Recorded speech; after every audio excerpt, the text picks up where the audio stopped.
Okay, let's say you want to use this article. It's not really an article, but it's a section of a newspaper, Los Angeles Times, which is usually considered a credible source. It's from a series, Mapping LA. So for those of you who are writing about neighborhoods, you can just put in Google Los Angeles Times Mapping LA and the neighborhood, and you'll get a page full of statistics, including population, ethnicity breakdown, income, education, age, etc., that you may find useful for your papers.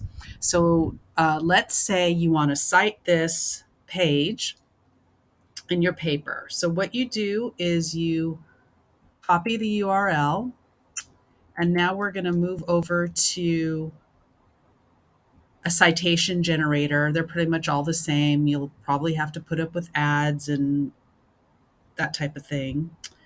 Um, so what you do is you want to cite your source, which is a website. So you click on that, you paste in the URL, click search, click cite it, then continue. And there is no author. So we go back and we look, and there is no author. So we're going to leave that blank.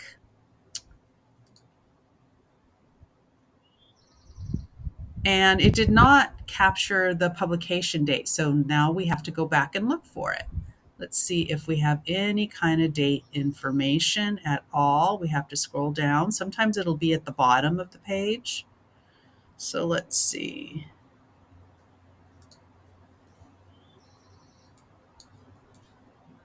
I can't see it. I have a little thing blocking it. Sorry. We have a copyright of 2023. So that's, if you guys can see it, I have a little toolbar that's blocking my view. Yeah, so there's no date. So we'll leave that blank, and then we have the access date. Click Complete Citation. View a sponsored message. So notice it gave us APA. Make sure you choose MLA 9. Okay. And it'll give you the citation. And make sure you choose Copy Citation. Okay. And then you just paste it into your Works Cited page. Like that. And it even kept the hanging indentation. Okay. Now let's do another one. This time we're going to do one with an author.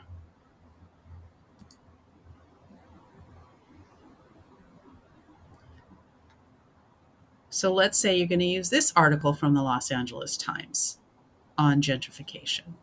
Do the same thing. Create a citation.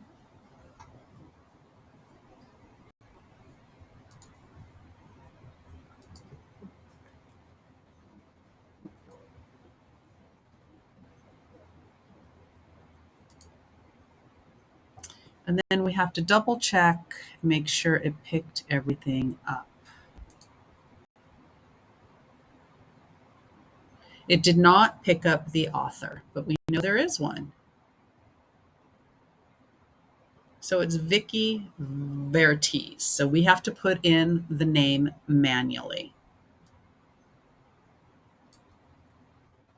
That's to cut and paste so you don't spell things incorrectly. So that was their last name and first name.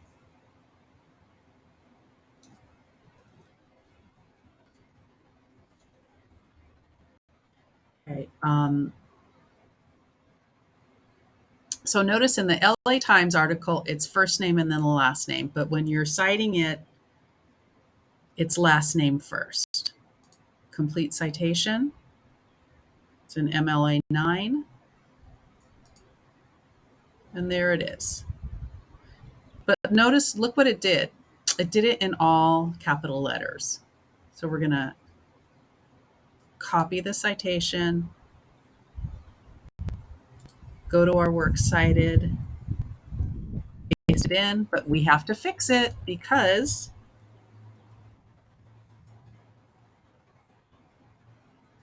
that's not proper formatting.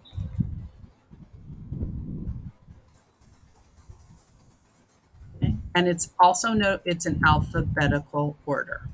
Okay. Also know that when you're doing the in-text citations, this is what needs to be in the citation.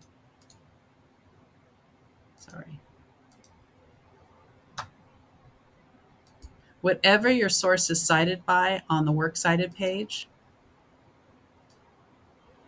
that's what your citations have to look like. So your citations are going to be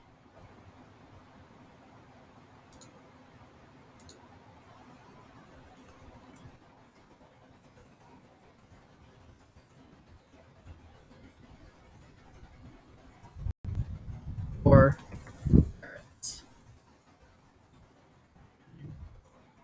get rid of that for now.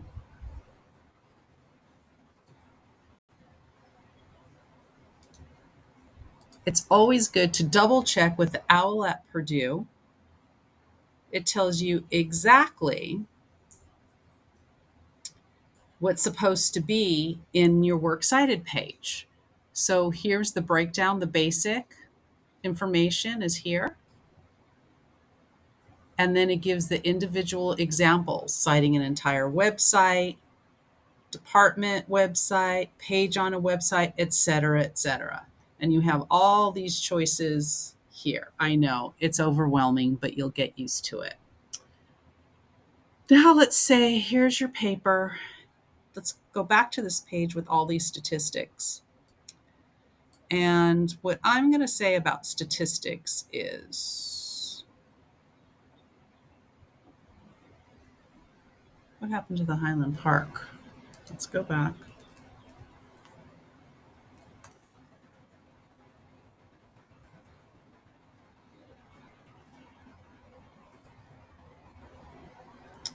So let's say we're going to quote a statistic. It's always best to quote statistics. You don't want to try to put them in your own words because they're already put in the simplest forms. And you could always use a graph too if you're able to cut and paste it.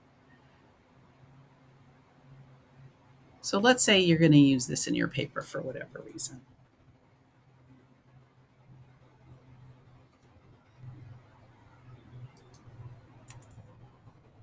So I'm going to put,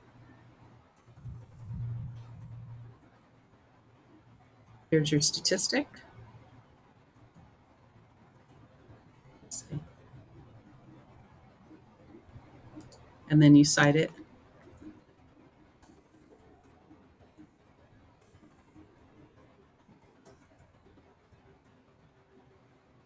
Make sure you put it in quotation marks because this tells the reader that it came from this article. Okay. And then you discuss it or whatever it is you're going to say about the statistic. Now, if you're going to use something from the other article, let's go back. Let's say you're going to choose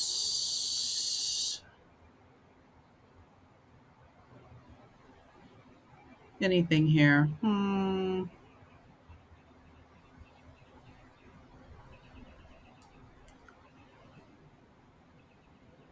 Let's just say we're going to take this quote.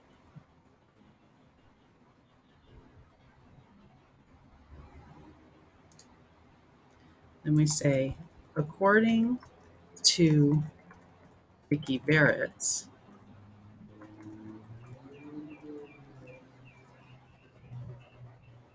okay? And then we want to keep our font consistent.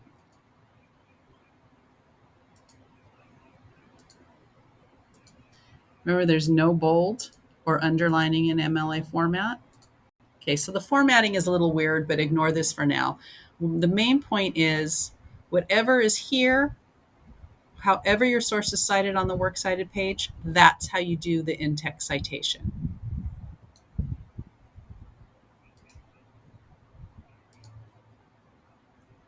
We've got to get rid of the underlining too. Yeah, however the source is cited by here, that has to be, this is a citation using a signal phrase, according to is a signal phrase. And this citation right here is a parenthetical citation, again, in alphabetical order. I hope this was helpful.